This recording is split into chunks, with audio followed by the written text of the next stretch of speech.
Programme में आपको खुशामदीद कहते हैं। मैं असदुल्ला खान हूँ। आज अडयाला जेल में तोशाखाना 2 केस की समाअत हुई है और अब इसकी एक लंबी तारीख पड़ गई है, 29 तारीख।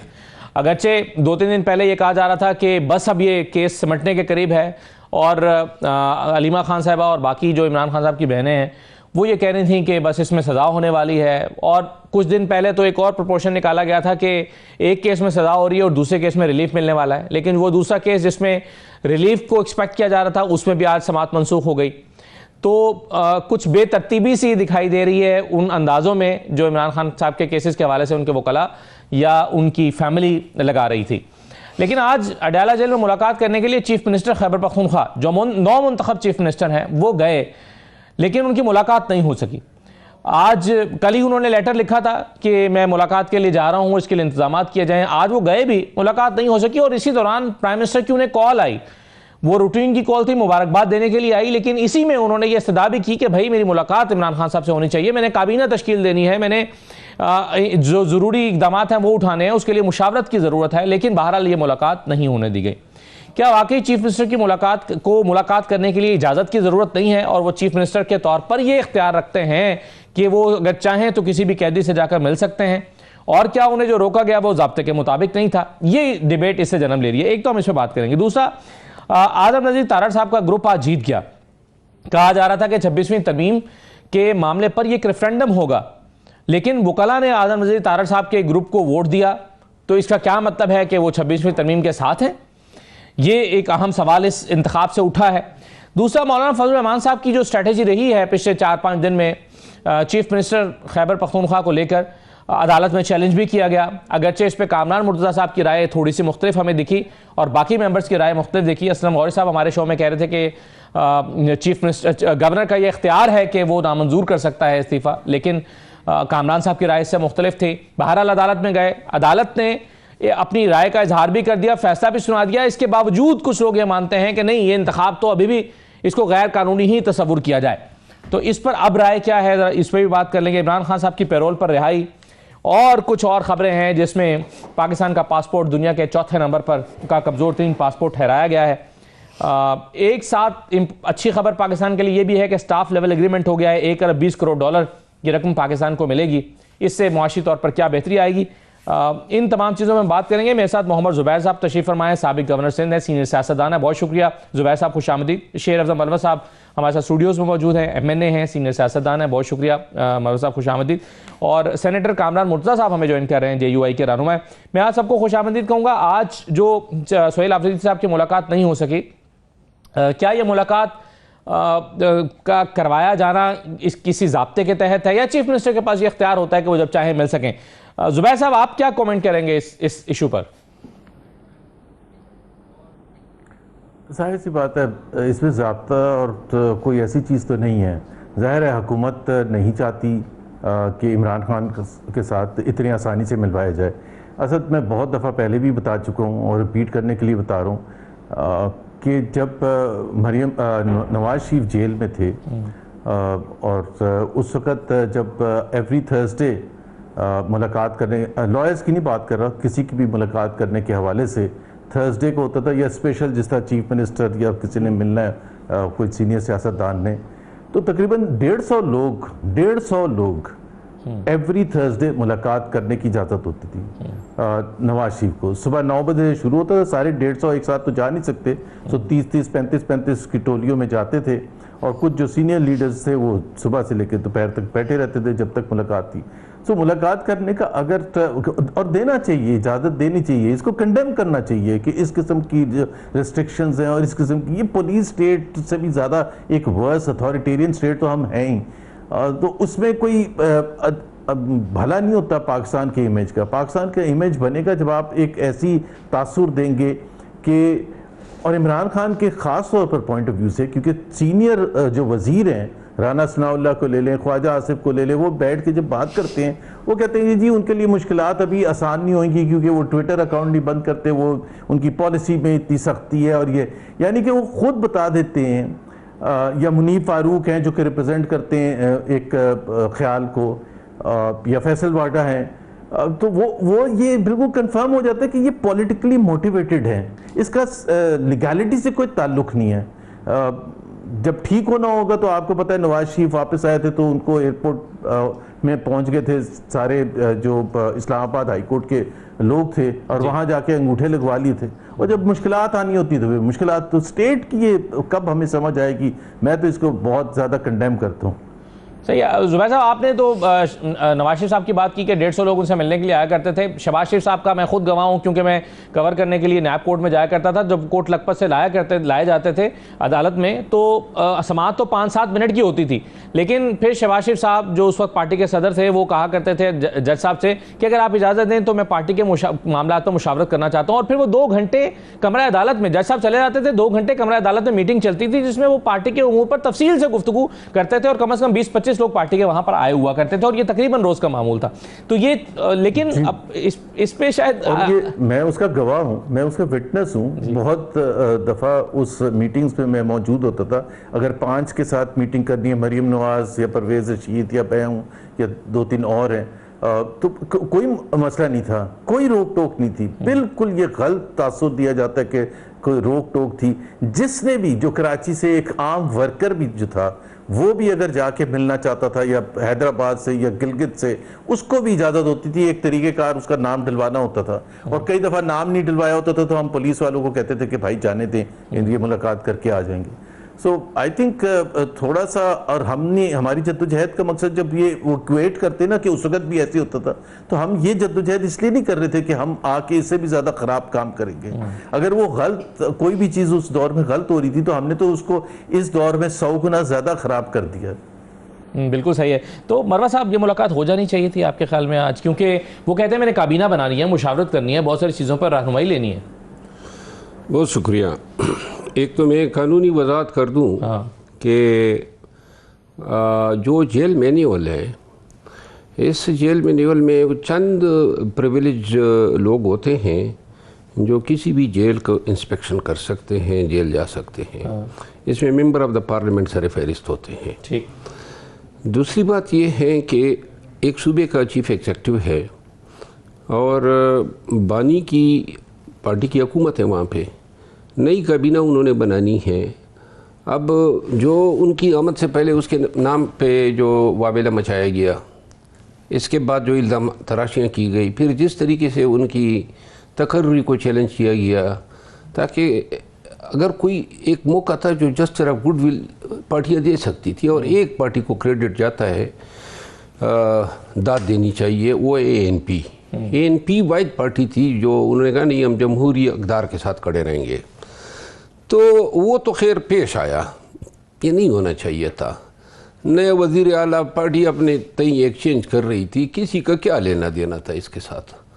अगर नून या पीपल पार्टी कोई अपने ऑफिस बियर को चेंज करते हैं या चीफ मिनिस्टर को चेंज करते हैं, तो हमारा क्या इस्तेकाक है कि हम आने वाले पे जो है। तो जेल मैनुअल के मुताबिक आप समझते हैं कि चीफ मिनिस्टर की मुलाकात तो कोई बात ये ना, जो अहम बात है वो ये है कि ये चीफ मिनिस्टर जो है ये बेसिकली सिंबॉलिकली वो रिप्रेजेंट करता है पूरे सूबे के अवाम को। जी हाँ।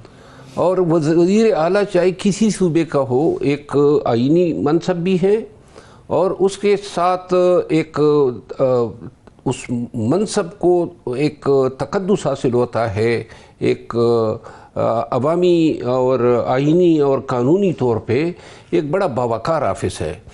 सड़क पे आप बिठा देते हैं, और मैं आपको एक अर्ज़ करूं, ये सड़क पे मुंतखब वज़ीर आला को बिठाना या MNAs को जिस तरह धक्के पड़ते हैं, मैं पहली दफ़ा ये देख रहा हूँ। पहले ज़माने में जी फ़लाँ MNA हो गया, फ़लाँ सेनेटर हो गया, फ़लाँ MP हो गया, बहुत बड़ी बात समझी जाती थी। अफसरान रिस्पेक्ट दिया करते थे, वो समझते थे कि ये लोग जो है ऐवानों में बात कर सकते हैं, कानून साजी करते हैं और ताकतवर लोग हैं। ये पहला दौर है जिसमें मैं सकर गया अली वज़ीर से मुलाकात के लिए, तो अली वज़ीर के साथियों की मुलाकात हो गई। जब मेरी बारी आई उन्होंने मुझे मुलाकात नहीं दी, जबकि मैं बेसिकली अदरवाइज भी इंटाइटल था। तो ये जो मुलाकात नहीं कराई है, गरचे वज़ीर आज़म साहब ने फ़ोन किया, अच्छी बात है, उन्होंने मुबारकबाद दी। साथ में जब उन्होंने रिक्वेस्ट की कि मेरी मुलाकात करा दे, तो आप चीफ एग्जीक्यूटिव में पूरे मुल्क के, वो कहते हैं मैं पूछता हूँ। और उसके बाद उन्होंने दोबारा राब्ता नहीं किया। तो खैर बहरहाल बड़ी मायूसी हुई। आप चाहते हैं, अंदेशे बयान कर रहे हैं कि सूबे के साथ कहीं टकराव पैदा ना हो जाए। अब ये छोटी छोटी बातों में हज़रत अल्लामा इकबाल फरमाते हैं कि आप खूबसूरती को छोटी छोटी चीज़ों में देखिए। तो ये छोटी छोटी बातों में अगर आप तहम्मुल, बर्दाश्त और रिस्पेक्ट देंगे तो अब आप कल पेशावर जाएंगे तो वज़ीर आला भी आपको रेसिप्रोकेट करेगा जी। तो बहुत अफसोस हुआ। और अगर आप मुलाकात दे देते तो आपको पता है पूरे मुल्क में आप इनकी वाह होती कि बड़ेपन का मुजाहरा किया। जैसे इस बात की तारीफ हो रही है कि वज़ीर आज़म ने फ़ोन किया मुबारकबाद देने के लिए, और जिस जो हम 27 करते हैं ना। फिर दूसरी बात यह है कि आपने मुलाकात नहीं दी तो आपने फ़ायदा क्या गेन किया? कोई एक फ़ायदा बता दे। सिर्फ और सिर्फ एक इंडिग्नेशन है, अवामी नफरत है। सही, यानी कोई फ़ायदा आपको है नहीं, तंग करने के लिए। अब तंग करने के लिए अगर आप मुलाकात नहीं देंगे, वज़ीर आला है, 4-5 अयाम में कोर्ट इनके लिए ऑर्डर कर देगी। और मैं ये समझता हूँ कि ये पहला विज़िट था सीएम का। सीएम को मौका मिलना चाहिए था कि वो बानी से मिलते। सूबे की हुकूमत चलानी है ना, एक काबीना बननी है। अब आप एक मशीनरी को जाम कर रहे हैं। लेकिन इसमें एक चीज़ तो और भी हुई ना, वो ये हुई कि उन्हें यहाँ पर आने के लिए पहले राहदारी ज़मानत लेना पड़ी है। तो उस पर मैं कामरान मुर्तज़ा साहब देख रहा था, फवाद चौधरी साहब और कुछ लोग कह रहे थे कि ये सूबे के एक चीफ एग्जीक्यूटिव के लिए एक तौहीन है उसकी कि उसको राहदारी ज़मानत लेकर जाना पड़ रहा है मुलाकात करने के लिए, और फिर मुलाकात होती भी नहीं है। आप कैसे देख रहे हैं इस इशू को सर? निज़ाम पहले से खोखला था और अब मजीद खोखला हो गया है। पहले भी कोई आइडियल सूरत हाल नहीं हुआ करती थी। पहले जाके इमरान खान साहब जो है वो ये कहा करते थे कि जी जाके मैं फलां का एसी उतरवाऊंगा, हालांकि वज़ीर आज़म का ये काम तो नहीं है कि वो किसी का एसी लगवाए या किसी का एसी उतरवाए। अब जो है ना वो उनकी पार्टी के गेम है, उनको वज़ीर आज़म से बात करनी पड़ती है। हालांकि वज़ीर आज़म से बात करने की इसमें ज़रूरत ही नहीं है, ये तो जेल सुपरिटेंडेंट की डोमेन में आता है। ज़्यादा से ज़्यादा आईजी जेल खाना जात की उसमें डोमेन में आ जाता है। अगर वो पंजाब में है तो डीआईजी शायद इसको कोई डील करता हो। अगर अडियाला जो है ना उसमें पंजाब गवर्नमेंट के उसमें अगर जुरिसडिक्शन में आता है, वरना आईजी जेल खाना जात तो यहीं तक मामला रुक जाना चाहिए। फिर आपके अंदर जो है ना वो स्पेस होनी चाहिए। लोगों को जो है वो चलो उसने इमरान खान ने बुरा किया था, बहुत बुरा किया होगा, मगर अब आप अपने उसमें वो काम सारे ना करें। मगर वो सारे काम किया उससे ज्यादा उसको तड़का लगा के कर रहे हैं।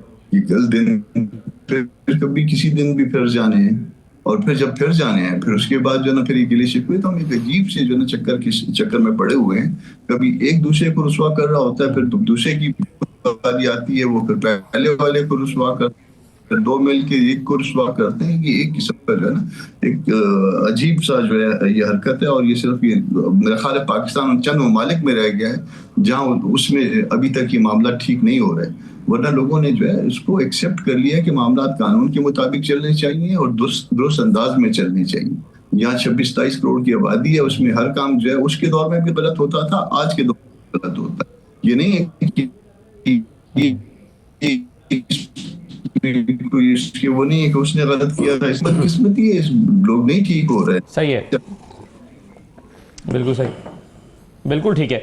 तो आप समझते हैं कि ज़ाब्ते और कानून के मुताबिक होना चाहिए। कामरान साहब, एक और चीज़ पर मैं आपसे राय लेकर फिर मैं बाकी लोगों के पास भी आता हूँ। ये जो अभी चीफ मिनिस्टर का इंतखाब हुआ है, इसमें आपकी राय तो बड़ी वाज़ेह थी कि स्क्रूटनी का या इस्तीफे को नामंजूर करने का इख्तियार गवर्नर के पास नहीं है, लेकिन इसके बावजूद इंतखाबी अमल को गैर कानूनी करार देकर आपकी जमात ने उसको चैलेंज किया और फिर अदालत से फैसला आ गया। लेकिन कल मैं राना सनाउल्लाह साहब को सुन रहा था तो राना साहब ने कहा कि भले ही अदालत से फैसला ये आया है कि इनके हक में आया है, लेकिन बहरहाल वो इंतखाब गैर कानूनी था। आपकी कानूनी राय क्या है? क्या ये इंतखाब सुहेल अफरीदी साहब का ये कानूनी था या गैर कानूनी? देखिए, एक वो कहते हैं ना, मुनीर साहब कहते थे कुछ शहर के लोग भी जालिम थे और कुछ मुझे मरने का शौक भी था, तो वो उसी उसमें चल रहा है। अगर फर्ज कर लीजिए कि आपने एक गलत काम कर ही लिया था कि मैं इसको वेरीफाई करना चाहता हूं, तो करने देते, कम से कम ये डिस्प्यूट ना पैदा होता। ये सूरत हाल को देख के उसके साथ जो है ना पॉलिटिक्स में इतनी जो है उसकी शक ऑब्जर्वर इतने मजबूत होने चाहिए कि उसमें जो है ना आप एडजस्टमेंट कर सके। उसका कजन था ना, जो दोनों कजन है गवर्नर साहब और पुराने वजीर आला साहब, तो वो अगर उसने एक कर ही दी थी, हालांकि उसकी जरूरत मेरे ख्याल में कि वेरिफिकेशन की पहला इस्तीफा उसका गलत था गंडापुर का। उसमें उसने जो कहानी डाली हुई थी, जो टाइप था और कहानी जो साथ लिखी हुई थी, वो मेरा ख्याल है कि जानबूझ के किया हुआ। मगर वो कहानी बहरहाल जब उसको जो सबने हमने कहा कि गलत उसके बाद उसको कहानी तब्दील करनी पड़ी, हाथ से लिख के उसने दे दी और कहानी भी बीच में से ओमिट कर दी। मगर गवर्नर जो है वो अपने उससे जो है जा रहा था, और गवर्नर साहब के बाद जो है फिर अगर वो उसने कर ही लिया है तो आप एक गवर्नर की ओहदे की रिस्पेक्ट कर लें। 3 बजे उसके बाद आए, एक दिन बाद हो जाता। कम पाकिस्तानी कौम को इस टेंशन के शिकार तो ना करते ना, पूरा मुल्क जो है ना हम नॉन इश्यूज में लगे हुए हैं। बाद 4 दफा जो है ना इलेक्शन को कर दें, मगर उसका कॉन्सिक्वेंस क्या होगा? कॉन्सिक्वेंस को क्या हम तब्दील कर सकते हैं? 90 उसके पास है, 90 सर आपकी जमात के आपके ख्याल में और आपकी कानूनी राय भी यही थी कामना साहब के इसको चैलेंज करना चाहिए अदालत में, यानी अदालत में चैलेंज करने के मामले में आपकी कानूनी राय भी शामिल थी? मुल्क में नहीं था। मैं आज सुबह पहुंचा हूं अर्ली इन द मॉर्निंग, और मुझसे लुत्फुर साहब करते रहे, मगर जिस वक्त राब्ता जो है वो हुआ है, मेरे पास वहां पे सिम तो थी नहीं, सिम लेनी पड़ती है, रवांडा में था। लेकिन अगर आप यहाँ मौजूद होते तो आपकी क्या राय होती सर कामना साहब? आप यही कहते हैं कि हाँ इसको चैलेंज करना चाहिए? मफरूजों पे बात करके हम आपस में गलतफहमी नहीं पैदा करते हैं ना। ये एक उन्होंने किया, अगर कोई रेमेडी अवेल करता है, लीगल रेमेडी अवेल करता है और उधर से ऐसा फैसला आ जाता है जिसको आप कह रहे हैं कि बाज लोगों के में वो दुरुस्त है फैसला, तो इट्स ओके ना, ठीक है। अगर कोई हाई कोर्ट में गया, लीगल रेमेडी अवेल करने गया, तो कोई ऐसी बात नहीं है, उसमें इंटरप्रिटेशन के लिए चले गई। मगर इस बात में हम इख्तिलाफ पैदा करें कि मेरी क्या थी और मेरी राय अगर होती तो क्या होती, तो इसका मतलब ये हुआ कि हम आपस में लड़े फिर इस बात की कि अगर मेरी राय होती तो ये होती। तो इस तरह से ना करिए। मगर ये जो है ना, अब जो है उसका कॉन्सिक्वेंस हम तब्दील नहीं कर सकते हैं। अगर आप फर्ज कर लें इसको अंडू भी करेंगे तो फिर होगा, तीसरे दिन फिर इलेक्शन होगा और इलेक्शन के बाद वो फिर आ जाएगा। बिल्कुल सही। तो ये तो इसका था। देखिए एक चीज में ऐड कर दूं, सेनेटर साहब हमारे सदर भी रहे हैं सुप्रीम कोर्ट बार के, जी पुराने कानूनदान हैं, और मैं ज़ाती राय में इनको जमहूरियत पसंद हमेशा से समझता आया हूँ। ये जो कानूनी बात है, कानूनी डिबेट है, ये जो मसले मसाइल इस केस में JUI अदालत लेकर गई हाई कोर्ट में 199 में जी, क्या ये फैसला बुजदार के केस में ऑलरेडी सेटल नहीं था? यही मसला था। 48 घंटे उस केस में सुप्रीम कोर्ट ने बता दिया कि मुनासिब टाइम है। अगर वो एक्सेप्ट नहीं करता है तो इप्सो फैक्टो लीगल टर्म है, ऑटोमेटिकली इस्तीफा तस्वुर होगा, कबूल तस्वुर होगा, मंजूर तस्वुर होगा। इसके बाद जो है एक 90 वोट पड़े PTI को। JUI जो है 3 फॉर्म 45 इनके MPS थे। अब ये सारे रिजर्व मिला के 18 इनके पास आ गए हैं। आप चले गए हाई कोर्ट में। हाई कोर्ट में अगर मैं जाता हूँ और मैं ये कहूँ कि मौलाना साहब पीली चादर जो पहनते हैं वो ना पहना करें, एक मायूब बात है। क्यों? मेरा काम क्या है कि मैं एक ऐसे चीज़ पे, और लोग मुझे बुरा कहेंगे, तो लिहाजा आप गए और आपने उस जमहूरी प्रोसेस को रुकवाना चाहा। आपने पीछे मुहर किया नहीं था कि जी ये इजलास गलत हुआ या इस्तीफा गलत हुआ या नहीं हुआ, ये रिश्तेदार थे। फ्लोर ऑफ द हाउस पे उन्होंने खड़े होके कहा मेरा इस्तीफा है। एक दफ़ा दिया, दूसरी दफ़ा दिया, फिर ट्विटर पे उन्होंने कहा, गवर्नर हाउस में वसूल किया गया था, गवर्नर हाउस में वसूल किया गया था। ये इशू बनता था और इन्होंने कहा जी हमने वज़ीर आला को बुलाया है कि वो आ जाए। वज़ीर आला अगर चला जाता और गवर्नर साहब बयान ये जारी करते कि मुलाकात में उन्होंने कहा जी मैंने इस्तीफा नहीं दिया है, एक नया एक इशू पैदा हो जाता।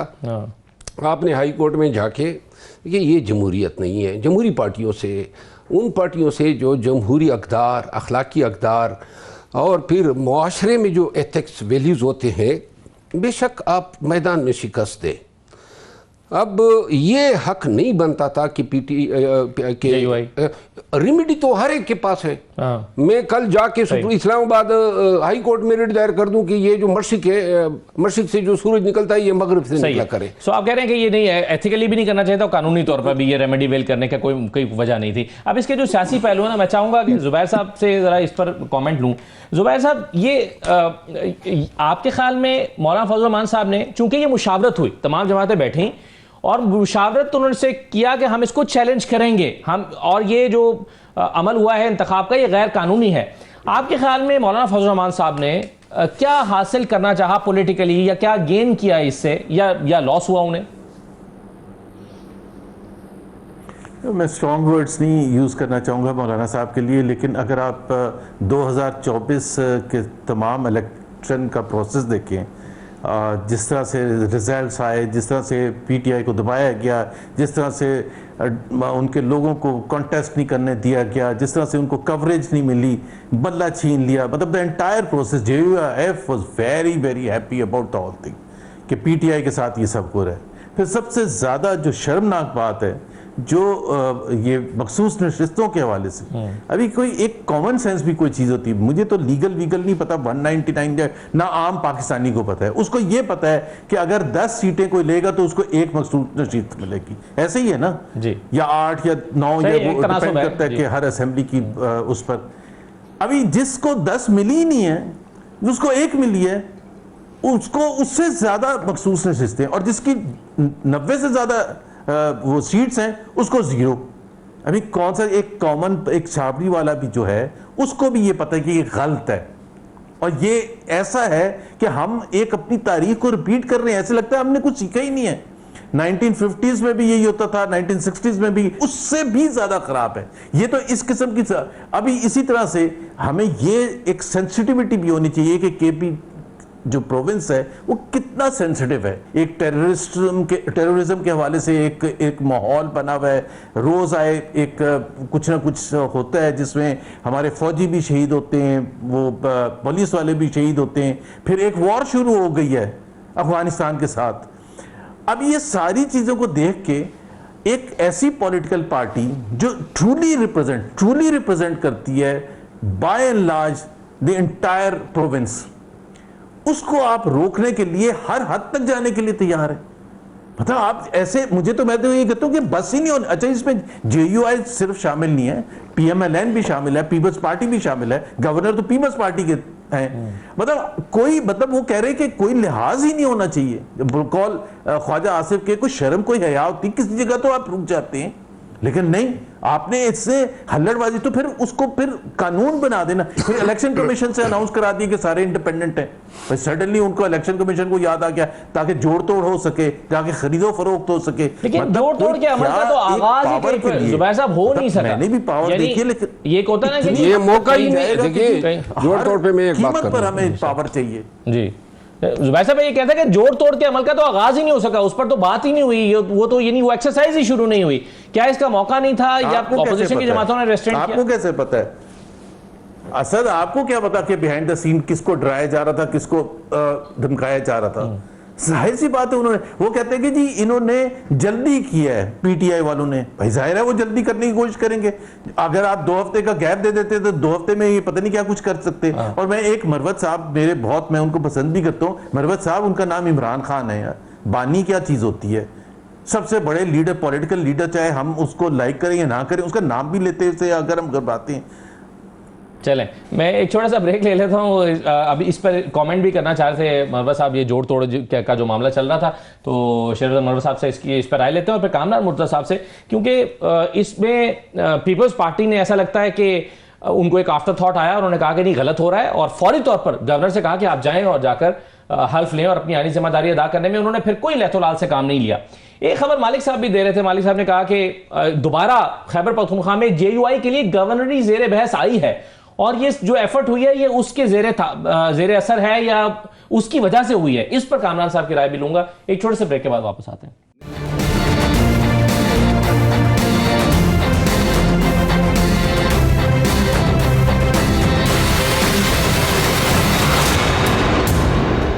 ब्रेक के बाद आपको दोबारा खुशामदीद कहते हैं। जुबैर साहब ये कह रहे थे कि यानी मैंने जब ये कहा कि ऐसा लगता है कि जोड़ तोड़ के अमल का तो आगाज ही नहीं हुआ, इसकी नौबत नहीं आई, तो जुबैर साहब कहते थे कि नहीं ऐसा हुआ है। तो इस पर आप शेर अफजल मनवर साहब कमेंट करना चाह रहे थे। एक बात तो जुबैर साहब ने कही कि ये बानी क्या होता है। हाँ। तो जुबैर साहब मैं एक अर्ज कर दूं कि बानी तहरीक इंसाफ एक बावकार लफ्ज़ है, एक मुहज़्ज़ब लफ्ज़ है, और ये एहतराम के दायरे में रहते हुए जिस तरह हम हज़रत क़ायद आज़म को उसके नाम से तो नहीं पुकारते हैं। नहीं, वो उन्हें लगा कि आप किसी पाबंदी के ज़ेरे असर ना कोई पाबंदी जो है, हमने वो बुरे दिनों में नहीं की पाबंदी की परवाह, लेकिन बानी तहरीक इंसाफ कहना आप खुद सोचें और तोलें, वो ज़्यादा वज़नदार है या इमरान खान कहना? मेरा ज़ाती राय में तो ये है कि बानी तहरीक इंसाफ बहुत बड़ी चीज़ है और यकीनन इमरान खान है, लेकिन बहरहाल मैं वज़ाहत दे रहा हूँ जनाब को पर्सनल, बाकी किसी पाबंदी की वजह से नहीं। अच्छा, जो आपने सवाल किया, हाँ, जोड़ तोड़ खैबर पख्तूनख्वा में हो नहीं सका, कर नहीं सकी अपोजिशन की जमातें, या क्या हुआ? जुबैर साहब को की तायद करता हूँ, 12-13 दिन दरकार थे इनको। 12-13 आयाम में ये जो गए हाई कोर्ट, ये इसलिए तो गए कि ताकि रुक जाए प्रोसेस और वो टाइम गेन करके पहले अपोजिशन पार्टीज खुद एक नाम पे राजी हो जाए और उसके बाद जो है तजोरियाँ के मुंह खोल के ख़रीदे जाएं। मैं आपको बताऊं ना, ये अमलन यही तो हो रहा है। 26वीं तरमीम पे हमारे 11 लोग इन्होंने ख़रीदे ना, तभी तो ये तरमीम मुमकिन हुई, वरना कोई सोच सकता था कि आईनी तरमीम होगी 26वीं तरमीम। गिलगित बल्तिस्तान में 2 ताई हमारी अक्सरियत थी, क्या हुआ उसका? आज़ाद कश्मीर में 2 ताई से ज़्यादा अक्सरियत थी, क्या हुआ वहाँ पे? पंजाब में 2 ताई से ज़्यादा अक्सरियत थी 8 फरवरी के इलेक्शन में, क्या हुआ? मरकज़ में 2 ताई से भी ज़्यादा अक्सरियत थी, क्या हुआ वहाँ पे? हर जगह पे ये साबित हो चुका है कि ये अबूर और कुदरत रखते हैं हुकूमतें बदलने में। आपके ख्याल में पीटीआई के लोग बिक जाते हैं इस इलेक्शन में भी? देखिए, मैं बार बार कह चुका हूँ, जब मरकज़ में 11 आपके बिके हैं और हो सकता है ये तादाद ज़्यादा हो, कुछ लोग स्टैंड बाई पर हो, तो सूबे में तो वैसे ही पार्टियों ने एमपीएस के साथ बुरा किया, सेनेट के टाइम पे उनको बिकने का मौका नहीं दिया। ये अली अमीन खान ने क्यों राजीनामा किया और एक सीट गंवाई? क्योंकि उनको इल्म था कि भाई ये पैसे तिजोरियाँ या बोरियाँ खोलने की देर है और इन्होंने उड़न छुआना है। तो इसके बाद अब ये मसला भी ओवर नहीं है। फिलहाल तो जमहूरी और आईनी और कानूनी तौर पे तो मामला ठीक हो गए, लेकिन जो अंदाजे नज़र आ रहा है वो ये है कि पीटीआई ने एहतजाज के लिए तो निकलना ही निकलना है। और जो वज़ीर आला है उसका बुनियादी टास्क ही यही है कि आपने जो है एहतजाजी ताकत को जो है मजबूत भी करना है और एहतजाज करके दिखाना। उन्होंने खुद कह भी दिया कि मैं तो एहतजाज का ही चैंपियन हूँ। हाँ, अब आगे क्या होगा? आगे इधर एक तरफ से अफगानिस्तान हुकूमत के साथ कर्मशिज है, दूसरी तरफ तालिबान के साथ जंग है, तीसरी तरफ जो है मरकज़ और टीएलपी और मरकज़ और पीटीआई, ये भी मखदूर सूरत हाल है। अगर इनको खदशा पैदा हो गया, फिलहाल नहीं है, लेकिन जब भी वज़ीर आला नौ मुंतखब वज़ीर आला इस काबिल हुए कि पार्टी की एहतजाजी कुव्वत और ताकत को बहाल करा गए, तो मैं ये देख रहा हूँ कि फिर ऐन उसी वक्त ये जो अधूरा काम है वो पूरा किया जाएगा। उस वक्त 20 इनको दरकार नहीं होंगे। अच्छा, उस वक्त ये पहले इमरजेंसी लगाएंगे और इसके बाद इमरजेंसी में इस आड़ में जो है सही पहले खुद एक सेम पेज पे आएंगे। गवर्नर ही नहीं मिलने की मुझे अंदाज़ा है कि सबसे मजबूत उम्मीदवार जेयूआई से होंगे चीफ मिनिस्टर के लिए। हाँ, सही है। लेकिन अभी गवर्नरी का क्या मौजू छिड़ा था कामरान मुद्रा साहब? क्योंकि मैं भी हवाला दे रहा था, मालिक साहब ने ये खबर दी, उन्होंने कहा कि जी गवर्नरी के लिए जरदारी साहब से बातचीत भी हो गई उसके लिए, लेकिन शर्त रखी गई थी कि ये जो इलेक्शन है इसमें चीफ मिनिस्टर के लिए जो है वो आप एफर्ट करें और अपना किरदार अदा करें। इसीलिए जेयूआई ने इस हद तक जाकर अदालत में भी गए। हालांकि पीपल्स पार्टी पीछे हट गई, एएनपी तो साथ खड़ी ही नहीं हुई, पीपल्स पार्टी पीछे हट गई और जेयूआई फ्रंट फुट पर नजर आ रही थी। तो क्या इस तरह का कोई मामला था कामरान साहब, और पॉलिटिकली क्या गेन किया है जेयूआई? मैं इंफॉर्मेशन बेस्ड जो मैं बात कर रहा हूँ, ये तो मालिक साहब ने जो उनकी इंफॉर्मेशन बेस्ड पता नहीं थी या नहीं थी, मैं इंफॉर्मेशन बेस्ड है मेरी, ये कोई ऐसी कोई किसी लालच वालच का कोई मसला नहीं था कि किसी लालच में की है। ये ऐसे फिर जो ना पूरी जो ना साजिश की थ्योरी बना देते हैं, ये गलत बयानी हो रही है, दुरुस्त नहीं है। ये एक लीगल रेमेडी, देखिए मेरा केस है, मैं आ जाता हूँ मरवत साहब के पास और मरवत साहब एक मशवरा देते हैं और मैं उसके बाद अगर मुझे मशवरा पसंद नहीं आता मैं किसी और साहब के पास चले जाता हूँ, मुझे कोई और मशवरा दे देते हैं। तो उसमें अगर कोई लीगल रेमेडी अवेल करता है, किसी दस्तूरी हक को अपना इस्तेमाल करता है, तो उसकी नीयत पे शक नहीं किया जाना चाहिए। तो अल्टीमेटली कोर्ट ने जो मुनासिब समझा वो फैसला किया, उसकी जो इवेंचुअलिटी थी कि इलेक्शन भी हो गया, ओथ भी हो गया, सब कुछ हो गया। तो जिस वक्त तक किसी को जाती इल्म ना हो कि किसी लालच के तहत ये बात हुई है, वो कहना मेरा ख्याल है गैर मुनासिब बात है।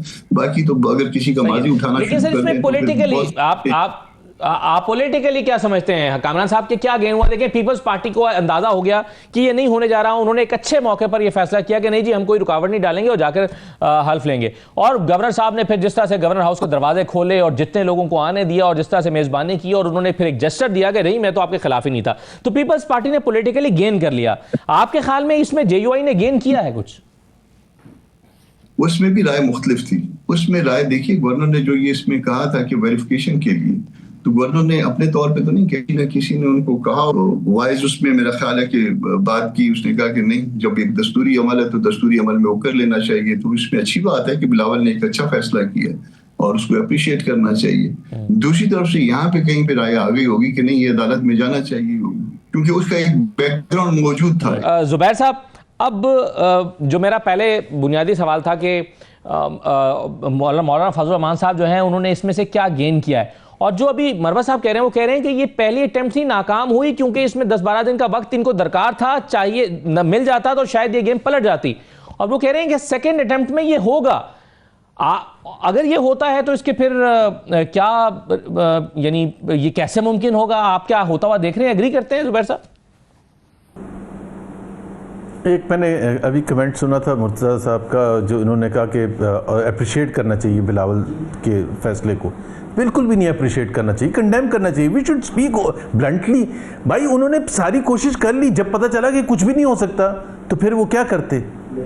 मतलब फिर उसके बाद ओथ ना देने का पेशावर हाई कोर्ट भी फैसला कर चुका है, सब कुछ हो चुका है, तो फिर उनके पास क्या चॉइस थी? मतलब सरेंडर आपके पास चॉइस है या आप कट के मर जाएं? So I think Bilawal acted in a situation where he had no other choice. सो मेरा नहीं ख्याल है कि हमें ऐसी चीज़ों को अप्रिशिएट, हमें ये देखना चाहिए कि इसके पॉलिटिकल इम्प्लिकेशंस ये सारे प्रोसेस के कितने ज़्यादा ख़राब हैं। इसलिए तो पाकिस्तान आगे नहीं बढ़ता। हम जमहूरियत की बात करते हैं, जब वक्त आता है पूरा अटैम्प्ट करते हैं कि उसको सबटाज करने के लिए चाहे धांधली करनी पड़े, चाहे फॉर्म 47 बनाना पड़े, चाहे मखसूस नशिस्तें ज़बरदस्ती ज़ोर ज़बरदस्ती हासिल करनी पड़े, या एक ऐसे शख्स को जो नॉमिनेट किया गया है, जो रिप्रेजेंट करता है the will of the people of Pakistan. Pakistan का आइन कहता क्या है? पाकिस्तान का आइन की बुनियाद है Pakistan will be governed by the true representatives of the people of Pakistan. ये सबसे बुनियादी चीज़ है। अगर इसी पर नहीं अमल करेंगे तो फिर जमहूरियत की बसात उल्टा दें, फिर ये कहें कि ये सारा सिस्टम ख़त्म है। लेकिन ये अप्रिशिएट करना कि जी जब वो सब शिकस्त हो गया, पूरा अटैम्प्ट करके उन्होंने इतने दिन कोशिश की, अखाड़ पछाड़, क्या कुंडी साहब अकेले लगे हुए थे? जाहिर है उनको भी पता था, उनको उनकी पार्टी की लीडरशिप की तरफ से क्या हिदायत थी। पूरी कोशिश की जाए कि ये ना बने, और वो जाहिर सी बात है वो पूरे देखे ना, ये सारा सिलसिला सारे के सारे इंस्टीट्यूशन जो थे वो इस अपॉइंटमेंट के ख़िलाफ़ थे पहले से। मतलब परवेज़ रशीद जैसा एक सुलझे हुए शख्स जो मैं कभी तसव्वुर नहीं कर सकता था, वो कह रहे थे कि नहीं बनने देंगे। अतात अर्ज वगैरह तो चलो बोलते रहते हैं कि नहीं बनने देंगे। मतलब मुजीब को बनना चाहिए था अकॉर्डिंग टू नवाज शरीफ, कि उसका मैंडेट था, उसको रोका गया और पाकिस्तान टूट गया। ये 50 इंटरव्यूज़ हैं उसके नवाज शरीफ के, लेकिन सुहेल अफरीदी को नहीं बनना चाहिए था। मतलब कमाल हो गया है।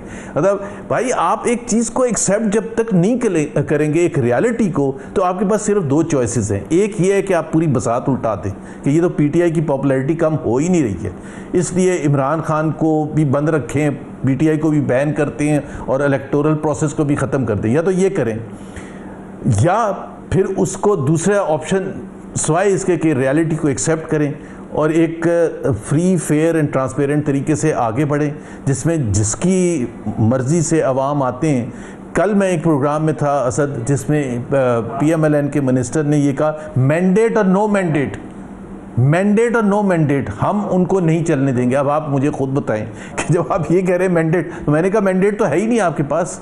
जी सर, बिल्कुल सही है। IMF का ज़रूर मैं डिस्कस करना चाहूँगा। जुबैर साहब से स्टाफ लेवल एग्रीमेंट हुआ है, क्या चेंजेस आने जा रहे हैं? ब्रेक के बाद वापस आते हैं।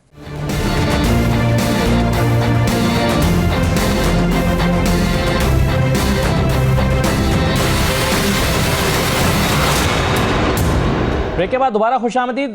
शेर मरवा साहब, आप गुफ्तगू कर रहे थे नए चीफ मिनिस्टर के लिए चैलेंजेस की बात हो रही थी। नए चीफ मिनिस्टर के लिए चैलेंजेस बहुत ज़्यादा भी हैं, और मेरा ख्याल है कि उन्हें पुंग पुंग के कदम रखना होगा। इतना आसान नहीं है गवर्नेंस करना, सूबा चलाना, और बिलखसूस जब ऐसी अस्टाइल फेडरल गवर्नमेंट हो, इस्टेब्लिशमेंट अस्टाइल हो, और वो कुछ भी कर सकते हैं, they can go to any extent. तो इन तमाम हालात में मैं समझता हूँ कि चीफ मिनिस्टर साहब को जो है सबसे पहला काम जो है जो उन्होंने करना है वो अपनी हुकूमत बचानी है। कोई ऐसा मौका देना ही नहीं है कि जिससे का फ़ायदा उठा के वो हुकूमत को जो है सबोटाज कर सके। दूसरी बात ये है कि खान ने उनको टास्क दिया है पार्टी की एहतजाजी क़ुव्वत को मुज्तमे करने का, तो मुज्तमे करने का काम जो है उसको शुरू करना चाहिए। पार्टी की जो एहतजाजी क़ुव्वत है वो बड़ी कमज़ोर हो चुकी है।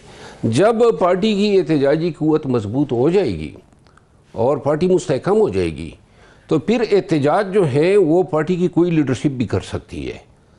मैंने उस वक़्त भी कहा था, यमीन खान को भी कहता था कि आप बैसियत वज़ीर आला एहतजाज में ना आया करें क्योंकि हुकूमत पे इल्ज़ाम तराशियाँ होती हैं। सुहेल अफरीदी साहब चूँकि नौजवान हैं, जज्बाती हैं, उसकी ख्वाहिश है कि एहतजाज वो खुद लीड करे, बेशक वो करे, लेकिन जिस दिन सुहेल अफरीदी ऐसे लोगों को निकाल सका वो दिन खान की रिहाई का भी होगा, वो दिन उसकी कामयाबी का भी होगा। अब ये किस तरह मुमकिन है, इसके लिए क्या स्ट्रेटेजी बनानी है, तो सबसे बड़ा टास्क उनके लिए यही है। एक दूसरी बात यह है कि बदामनी जो है और सबसे अहम 13वां साल हो गया है लोगों ने पीटीआई को वोट दिया हुआ है, तो सूबे के लिए भी सोचना है, इंफ्रास्ट्रक्चर डेवलप करना है। सबसे अहम काम तो ये है कि पार्टी में जो 2-3 पहले से यमीन खान की काबीने में जो करप्ट वज़रा थे उनको न ले। अगर वो लेते हैं वही काम वही तसलसल होगा, बदनामी इनकी हुकूमत की होगी। इनको बड़ी साफ सलेट मिली है, तो लिहाजा इसका आगाज़ ही फ्रेश कैबिनेट के साथ, साफ़ सुथरे लोगों के साथ, और हुकूमत की सोच ये हो कि खान की रिहाई देखें, खान की रिहाई और पीटीआई की लीडरशिप की रिहाई बहुत ही ज़रूरी है और सारी आंखें सारी तवक्कुआत उनकी तरफ है। एट द सेम टाइम ये भी नहीं भूलना चाहिए कि सूबे की तरक्की और सूबे के अवाम को उनका हक देना, उनकी फलाह व बहबूद के लिए जो खान की विजन है उस पर अमल दरामद करके लोगों को ये चेंज फील करवाना है। अगर आप ये भूल गए और आप सियासत में चले गए और सिर्फ पीटीआई तो पे फिर आप नाकाम है। बिल्कुल ठीक है, बिल्कुल सही है। जुबैर साहब, मैं साद रफीक साहब के जुमले का जिक्र कर रहा था, उन्होंने कहा कि जी इमरान खान इनका इश्क का भूत खुद उतारेंगे। तो क्या इसका मतलब यह है कि खान साहब की एक ही तवक्को है कि मेरी रिहाई के लिए किरदार अदा करो, और अगर वो नहीं कर सकेंगे तो खान साहब मार्क कर देंगे कि ये तो नाकाम चीफ मिनिस्टर है? क्या चीफ मिनिस्टर की कामयाबी या नाकामी का जो क्राइटेरिया है वो यही एक निकाती एजेंडा होगा?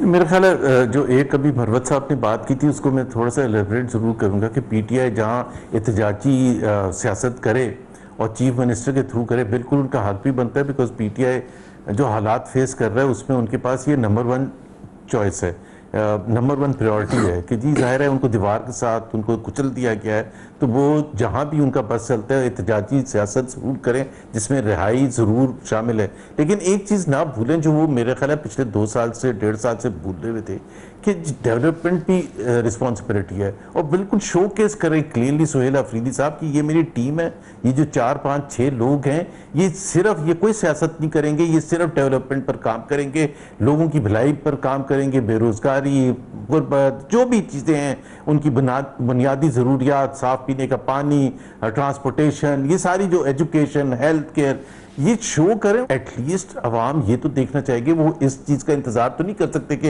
ये मूवमेंट कामयाब कब होगी, अगले 2 साल में हो सकते, 4 साल भी हो सकते, 5 साल। तो उनकी मुश्किलात में कमी करने का और लोगों को देखना ज़रूरी है, और ये बड़ा आसान है, कोई ऐसा कोई इसमें रॉकेट साइंस नहीं चाहिए। और जहाँ तक इमरान खान जिस तरह से देखेंगे, इमरान खान बिल्कुल ये देखेंगे कि ये कॉम्प्रोमाइज़ नहीं है, इन्होंने भरपूर एफर्ट किए। वो कहते थे ना, कप्तान था मैं, जान लड़ानी चाहिए, उसके बाद जो भी नतीजा हो, अगर आप जान लड़ाएंगे तो आप कामयाब भी होंगे, और आप ये बिल्कुल इस थिंकिंग के साथ। सो बिल्कुल जो भी सुहेल अफरीदी साहब से एक्सपेक्टेशन इमरान खान ने रखी हैं और इसी वजह से चीफ मिनिस्टर बनाया है, उसमें नंबर 1 है ये कि इमरान खान की मुश्किलात, पीटीआई की मुश्किलात में बहुत हद तक कमी की जाए, और इमरान खान इसी तरह से ही परखेंगे उनको। और मेरा अपना ख्याल ये है कि सुहेल अफरीदी उनको मायूस नहीं करेंगे। सही। एक पॉइंट ऐड करूँ, ये ख्वाजा साद रफीक के कमेंट्स के हवाले से, पीटीआई में वफादार रहना ऐसा है जैसे मोबाइल फ़ोन का फ्रंट कैमरा कभी भी उल्टा पड़ सकता है। अच्छा, बिल्कुल सही है। अच्छा जुबैर साहब, एक कमेंट ज़रा इस पर भी कर दीजिए। ये जो स्टाफ लेवल एग्रीमेंट हुआ है, 1 अरब 20 करोड़ डॉलर की रकम पाकिस्तान को मिल जाएगी, अगरचे वो जो बुनियादी ढांचे में प्रॉब्लम्स हैं वो अपनी जगह पर बरकरार हैं, एक्सपोर्ट स्ट्रगल कर रही हैं, हमारा कोई भी हदफ हासिल नहीं कर पा रहा। आज हम देख रहे हैं कि नेशनल अकाउंट्स कमेटी ने जीडीपी की शरह नमू को 2.68 से बढ़ाकर उस 3.04 करने का भी फैसला किया है। तो आपके ख्याल में ये कुछ बेहतरी की खबरें आ रही हैं इन दोनों चीज़ों को मिलाकर देखें?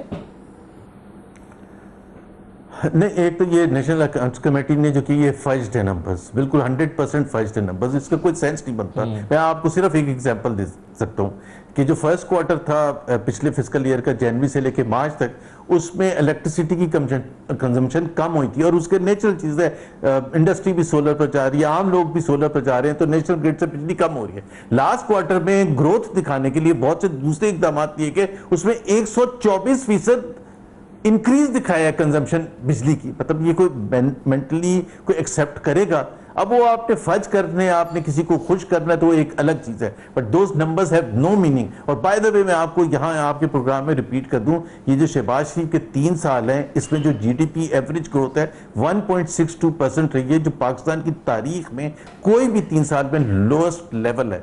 सो ये जाहिर है मईशत, जहां तक IMF की स्टाफ लेवल एग्रीमेंट का सिर्फ आधा मिनट आपको लूंगा, ये अच्छी चीज है, लेकिन अगर हम ये समझे कि पाकिस्तान की मईशत ठीक हो जाएगी, पाकिस्तान की मईशत ठीक होनी होती तो 24 पहले IMF प्रोग्राम पाकिस्तान कर चुका है और उसमें कुछ भी नहीं हासिल हुआ था। और पाकिस्तान ये 25वें प्रोग्राम में, जो कि वर्ल्ड रिकॉर्ड है, और मईशत सबसे पीछे है। चाहे वो आप गुर्बत देख लें, उसमें 3 साल में इजाफा हुआ है, चाहे आप बेरोजगारी देख लें, उसमें 3 साल में इजाफा हुआ है, चाहे इन्वेस्टमेंट देख लें, जिसका इतना पासपोर्ट हमारा चौथा कमजोर के लोएस्ट लेवल पर है। सो IMF इज जस्ट देयर।